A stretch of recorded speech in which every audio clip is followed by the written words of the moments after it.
Thank you very much, Deputy Speaker.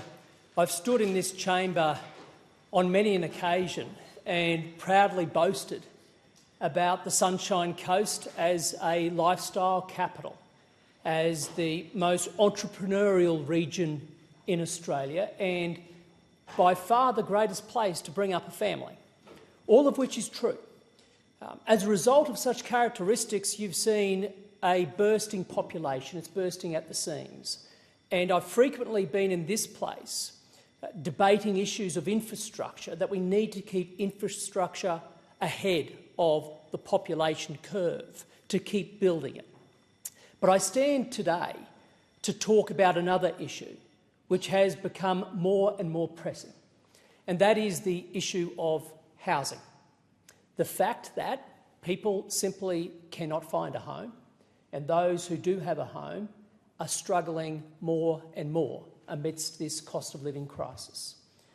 A report was tabled only this week by the Commonwealth Bank of Australia and also the Australian Regional Institute. Now, this was a report that looked at the movement of people between metro areas and regions, and what it showed was the Sunshine Coast is by far the most popular destination, representing 14.1% of that net migration, of that movement. Now, on one hand, I'm proud of the fact that more and more people want to come to the sunny coast. I don't blame them. It's what attracted me to the area. But the impact we are seeing on the ground due to poor public policy around a lack of housing is having a very real human impact.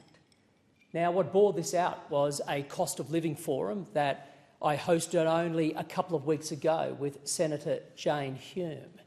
And we heard from organisations who are on the front line, dealing with those who are struggling most, many of whom simply cannot afford the rent.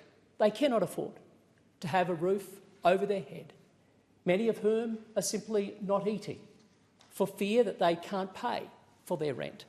I mean, rentals alone on the Sunshine Coast have increased by around 27% just over the last 12 months. People are doing it tough. And as we heard, as we walked the beat around the Sunshine Coast together with the Senator, is the government has no solutions to this problem.